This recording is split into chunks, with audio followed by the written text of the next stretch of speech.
The first time Amara Cole heard the bride's veil ring, she thought she was imagining it. The second time, she knew someone had sewn a phone inside it. Music drifted through Hawthorne Manor while 200 guests waited for billionaire Lucas Hawthorne to marry Serafina Vale. Amara stood alone in the bridal suite, holding the cathedral-length veil she had been ordered to steam. Then the ringing came again. Soft. Muffled. 3 short vibrations beneath layers of ivory lace. Amara pressed her fingers along the hem until she found a hard rectangle stitched inside the lining. The screen glowed through the fabric. 1 missed call. Emergency services. A new message appeared. Please. He thinks I'm dead. Amara stopped breathing. Footsteps approached the suite. She should have put the veil back. She should have called security. Instead, she cut 1 hidden stitch with her sewing scissors and pulled out a tiny black phone. On its screen was a live video. A young woman sat tied to a chair in a concrete room, her face bruised. Behind her was the blue hawk emblem of Hawthorne Shipping. Amara recognized her immediately. Elena Vale, Serafina's younger sister, officially missing after a boating accident 8 months earlier. The dead woman on every memorial program downstairs was alive. The suite door opened. Serafina entered wearing a silk robe, followed by her mother and 2 stylists. Amara closed her hand around the phone. "Why are you touching my veil?" Serafina asked. "I heard something inside it." For half a second, the bride's face emptied of all emotion. Then she smiled. "Everyone out," she told the stylists. Her mother did not move. "Serafina," I said out. When the door closed, Serafina crossed the room slowly. "Give me the veil." Amara held it tighter. "Your sister is alive." The smile vanished. "You don't know what you saw." I saw Elena tied to a chair. Serafina's eyes dropped to Amara's closed hand. "You opened the seam." "I'm calling Mr. Hawthorne." Serafina moved faster than Amara expected. She struck the phone from her hand, but Amara caught it before it hit the floor. "Lucas will never believe a maid over the woman he is about to marry," Serafina said. "He'll believe the video." No. "He'll believe you stole my veil, damaged a family heirloom, and planted a fake recording because I dismissed your brother." Amara froze. 3 weeks earlier, Serafina had fired Amara's brother, Marcus, after he reported falsified cargo records. Before he could prove a private warehouse was being used at night, he was arrested for stealing fuel vouchers. Amara had begged Lucas for a meeting. Serafina made sure she never got one. "You framed Marcus too," Amara whispered. Serafina stepped closer. "Your brother saw a door he should not have opened. Now you have done the same." Outside, the wedding orchestra began the processional rehearsal. Amara looked down at the live video. Elena's chair was empty now. The camera showed only a swinging chain and a dark doorway. Someone had entered the room. A man's voice came through the phone. "Serafina, you have 10 minutes to bring me the original veil, or your sister tells Lucas everything." The call ended. Amara looked up. Serafina was no longer afraid. She was furious. "That veil belongs to me." "No," Amara said. "Whatever is hidden in it belongs to Elena." Serafina grabbed a silver hairpin from the vanity and drove it toward Amara's hand. Amara twisted away, swept the veil from the table, and ran. She tore through the corridor with yards of lace spilling behind her.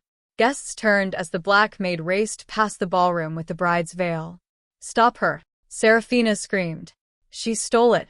Security guards moved toward Amara from both ends of the hall. Lucas appeared at the base of the grand staircase in his black wedding suit. His expression changed when he saw Amara. "Put the veil down," he ordered. "Mr. Hawthorne, your bride's sister is alive." The ballroom fell silent. Serafina reached them, breathless and barefoot. "She cut open my veil and fabricated a video. She is trying to ruin the wedding because I fired her brother." Lucas looked from Serafina to Amara. "Show me." Amara pulled the phone from the torn seam. The screen had gone black. No video. No message. No missed call. Serafina smiled. One guard reached for Amara. Then the phone rang again. Lucas took it from her hand. A live feed opened. Elena Vale appeared on screen, crying, with a gun pressed beneath her chin. Beside her stood Lucas's own chief of security. He looked directly into the camera and said, "Open the veil, Mr. Hawthorne. Your father hid the list inside it." Lucas's face turned white. "My father designed that veil," he whispered. From somewhere deep inside the lace came a second sound. Not a phone, a mechanical ticking. And it was getting faster. The ticking inside the lace accelerated. Guests stumbled back from the staircase. One of the guards reached for the veil, but Lucas snapped, "Don't touch it." Serafina's voice rose instantly. "Lucas, she could be holding an explosive." Amara looked at him. "Your chief of security told you to open it. He wants whatever your father hid." Lucas did not answer. His eyes stayed on the stitching. "My father used this seam once before," he said quietly. "On diplomatic garment cases. If the wrong section is cut, the compartment destroys itself."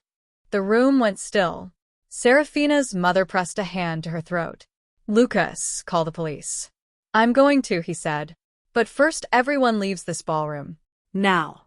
Within seconds the wedding turned into panic. Guests were rushed out through the garden doors. Musicians abandoned their instruments. The chandeliers still glowed over a room that no longer looked like a celebration. Only 6 people remained near the staircase. Lucas, Amara, Serafina, her mother, and 2 Hawthorne guards Lucas trusted personally. The phone rang again. Lucas answered on speaker.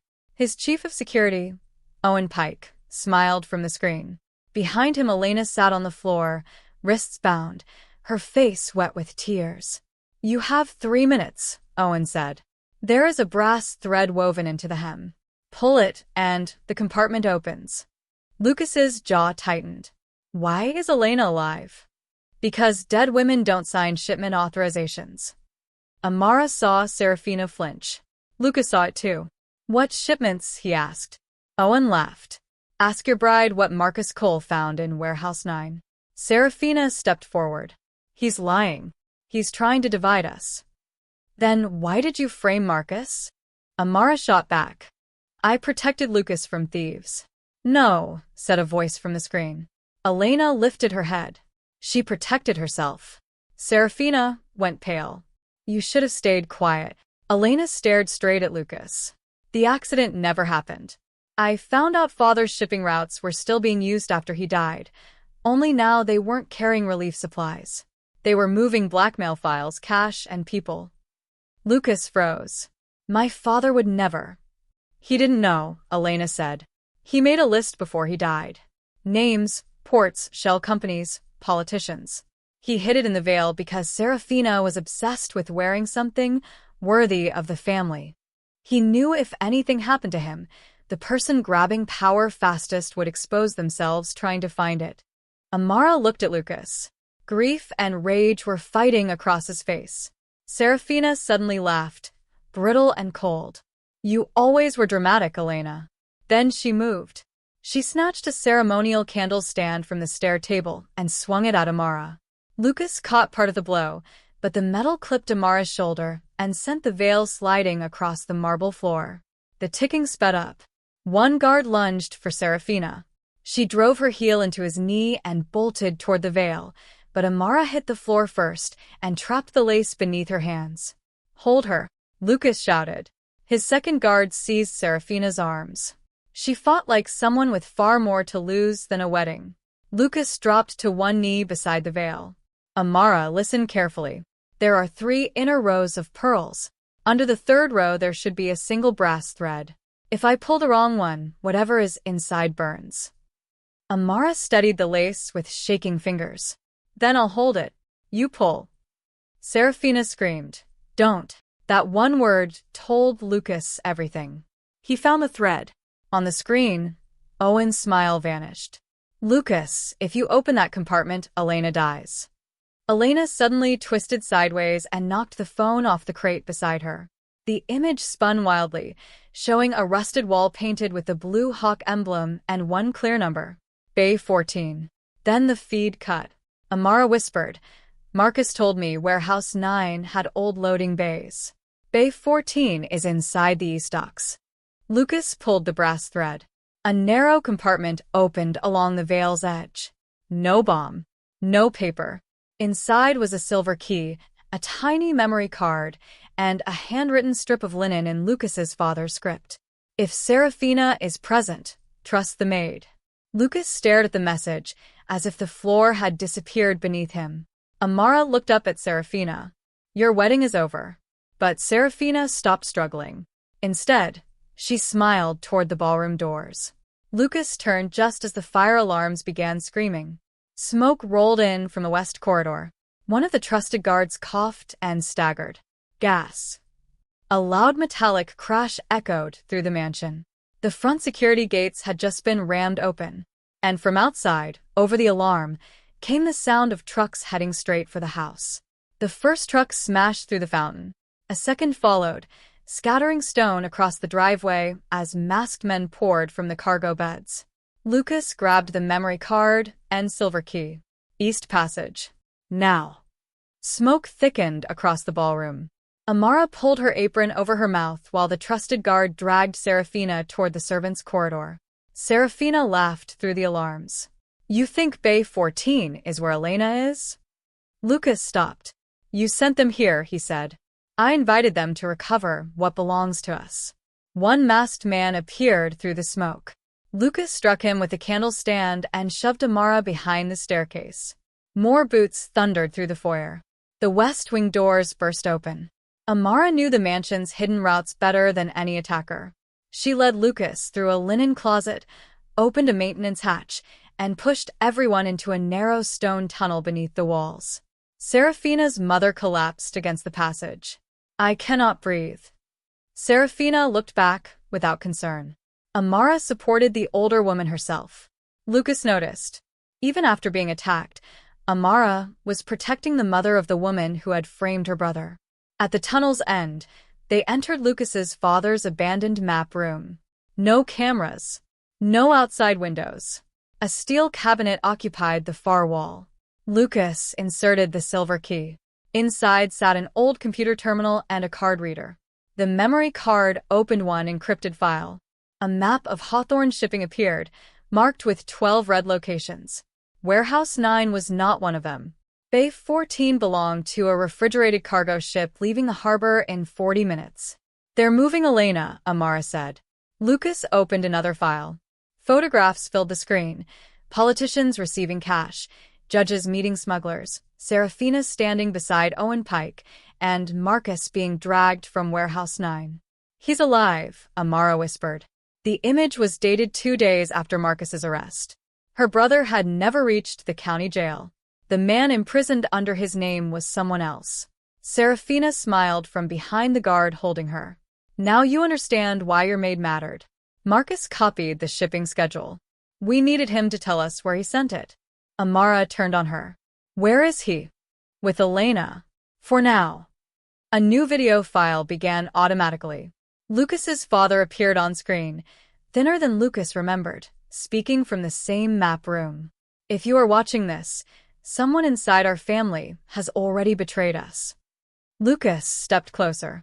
His father explained that the shipping network had begun decades earlier as a secret route for moving witnesses out of dangerous countries. After his illness, Owen Pike and members of the Vale family transformed into a trafficking and blackmail operation. I could not expose them without endangering those still hidden in the system, he said. So I divided the evidence. The Vale holds the key. The map holds the routes. The final names are stored aboard the ship called Mercy Dawn. Serafina's face changed. Lucas looked toward her. That is the ship leaving Bay 14. The recording continued. Trust the person who notices what powerful people ignore. In my home, that person was Amara Cole. Amara stared at the screen. Lucas's father had known her name. Before she could understand why, pounding shook the tunnel door. The attackers had found them. The guard raised his weapon. Serafina's mother suddenly pulled a knife from her sleeve and drove it into his side. He fell. Serafina seized his gun. Her mother straightened, no longer weak or frightened. Did you really think my daughter built this alone? She asked. She had faked the collapse to make Amara bring her inside. Serafina aimed the gun at Lucas. Remove the memory card. Lucas did not move. Her mother crossed to the terminal and began downloading the files onto a portable drive. Amara glanced at the wall map. A red lever labeled flood control sat beside the emergency tunnel diagram. The attackers hammered against the door again. Serafina pointed the gun at Amara. You have 10 seconds to tell me where Marcus hid the schedule. I don't know. Then you are no longer useful. Lucas stepped in front of her. Serafina smiled. Always protecting the help. No, he said. Protecting the only person here my father trusted. The tunnel door exploded inward. Masked men rushed through. Amara pulled the flood control lever. Steel barriers dropped across the passage as water blasted from old fire channels beneath the floor. The first attackers were swept backward. Serafina lost her footing, and the gun slid toward the drain. Lucas grabbed the memory card. Amara seized the drive from Serafina's mother. Then every light in the room turned red. A warning flashed across the terminal. Mercy Dawn departure advanced. Time remaining, 18 minutes. Lucas looked at Amara. Can you get us to the harbor? She opened a second maintenance door. My brother taught me every service road on this estate. They ran into the storm. Behind them, Serafina screamed through the locked barrier. If you board that ship, you'll find out why Marcus never came home. Rain slashed across the estate road as Amara drove Lucas's father's old utility truck toward the harbor. Behind them, Hawthorne Manor burned with emergency lights. Ahead, the Mercy Dawn was already moving. Its black hull pulled away from Bay 14 while cranes swung above the docks like giant shadows. The ship's horn sounded once, deep, final, and terrifying. 16 minutes until it reaches open water, Lucas said, checking the terminal map on his phone. After that, maritime jurisdiction becomes complicated. My brother is on that ship. We're bringing him home. Amara tightened her grip on the wheel. At the harbor entrance, armed men blocked the main road. She swerved through a maintenance lane, crashed through a chain barrier, and drove beneath stacked cargo containers. Bullets struck the truck's rear doors. Lucas ducked. Do all housekeepers drive like this? Only on wedding days. For the first time that night, he almost smiled. They reached the loading pier as the final gangway began lifting. Amara accelerated. Trust me, she said. The truck hit a cargo ramp and launched across the widening gap. It slammed onto the ship's lower deck, destroying 2 crates before stopping against a steel wall. Lucas stared through the cracked windshield. My father was right about you. Move. They climbed into the cargo hold. The memory card's map showed a sealed medical deck below the waterline. As they descended, they found rows of locked rooms. Not cargo spaces, but hidden cells. Inside were frightened witnesses, accountants, and former employees connected to the 12 marked locations. Lucas's face hardened. My company transported them. Your company's name did, Amara said. Not your orders. That distinction won't matter to them. A weak knock came from the final door. Amara used the portable drive to override the lock. Marcus collapsed into her arms. He was thinner, bruised, and barely conscious, but alive. Mara, he whispered. She held him tightly. I knew you didn't steal anything. Elena, he gasped. They took her to the bridge. Lucas helped Marcus sit against the wall. Why? She knows the final access phrase. Without it, Owen cannot open the archive. A shipwide announcement crackled overhead. Lucas Hawthorne, Owen Pike said. Bring the memory card to the navigation bridge. Your bride's sister has 5 minutes left. Lucas looked at Amara. Stay with Marcus. No. He needs you. He needs all of us to survive. Marcus caught her sleeve. Go. I copied the passenger records before they caught me. He removed a tiny storage chip hidden beneath his bandage.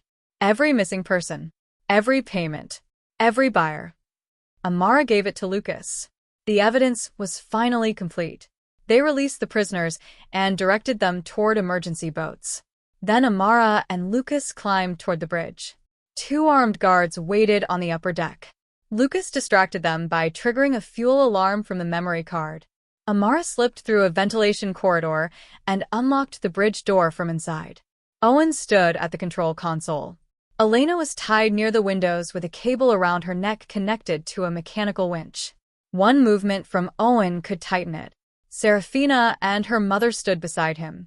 They had escaped the mansion through another tunnel and arrived by helicopter. The bride was still wearing her wedding gown. Only the veil was missing. "You should have married me," Serafina told Lucas.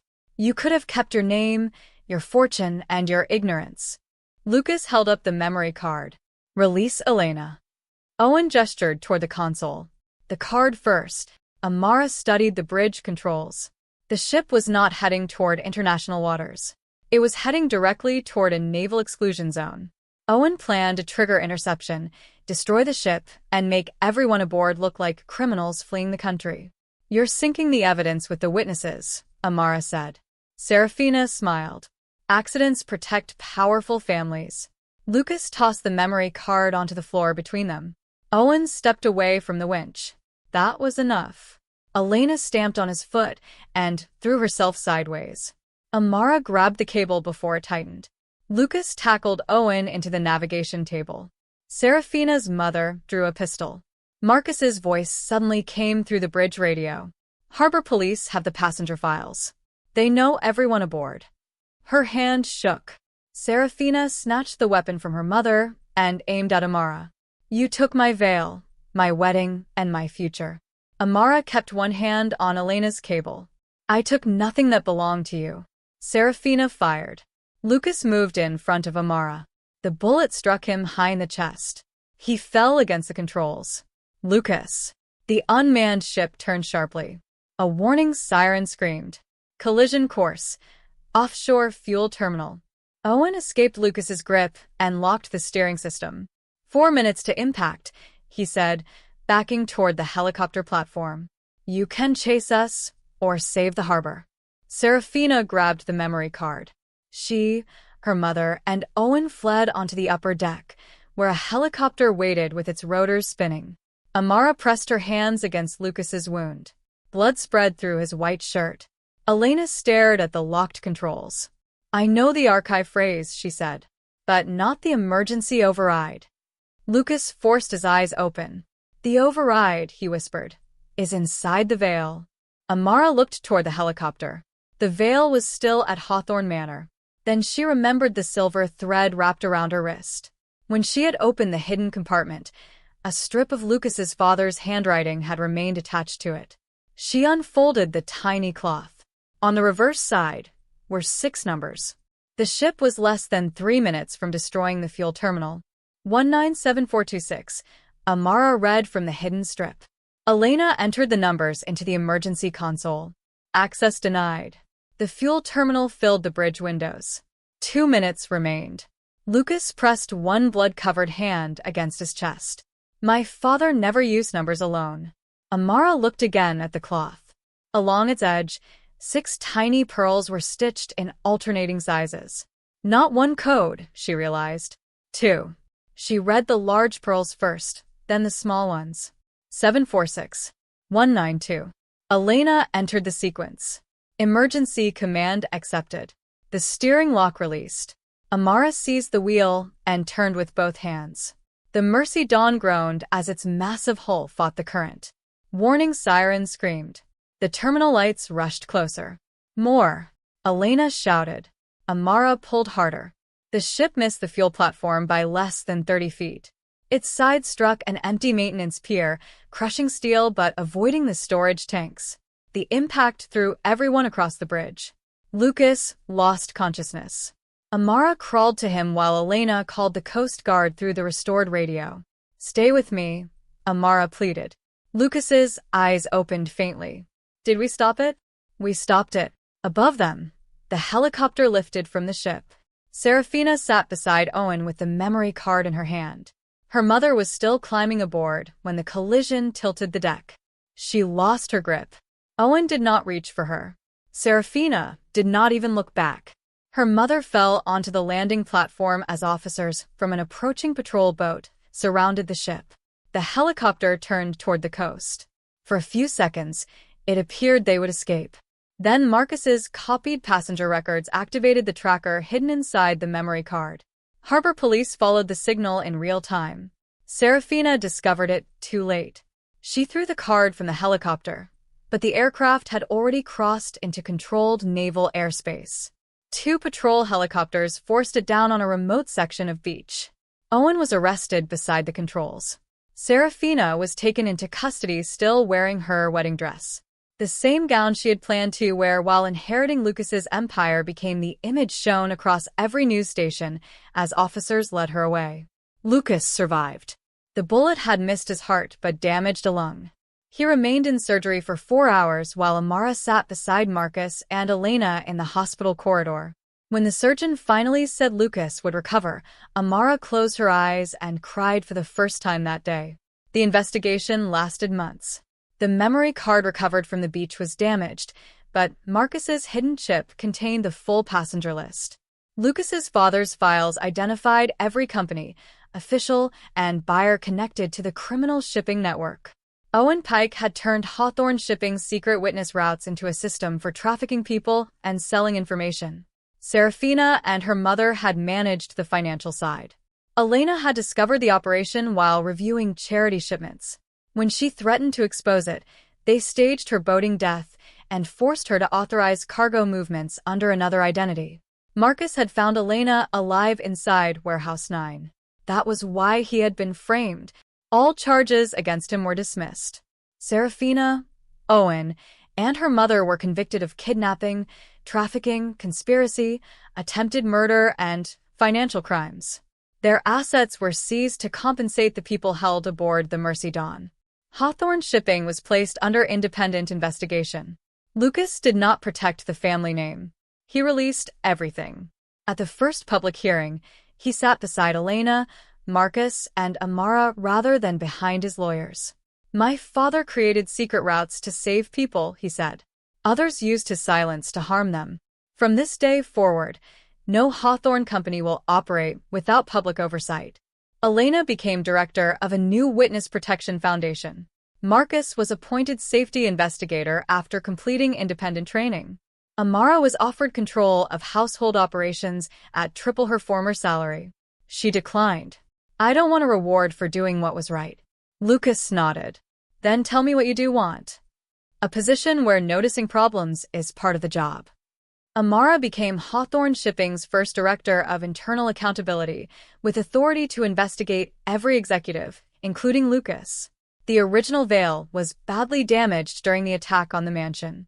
Most people expected it to be destroyed. Amara had it restored. Not for a wedding. It was placed inside a glass display at the Foundation headquarters. Beside it were Lucas's father's message, the silver key, and the strip containing the emergency override. The plaque beneath it read, "The veil that hid the truth, and the woman who refused to wear it." 1 year later, Lucas stood beside Amara at the display. He had recovered, though a pale scar remained near his collarbone. "You stole the veil," he said. "I rescued evidence. You ran through my wedding carrying it. You were marrying a criminal." Lucas smiled. Fair point. Their relationship had changed slowly through work, trust, disagreement, and honesty. Neither called it love until gratitude was no longer the reason they stayed close. Lucas looked at the veil. "My father trusted you before I truly knew you. He trusted what I notice. I trust who you are." Amara met his eyes. Outside, former prisoners from the Mercy Dawn entered the building as free people, carrying invitations to a memorial ceremony for those the network had harmed.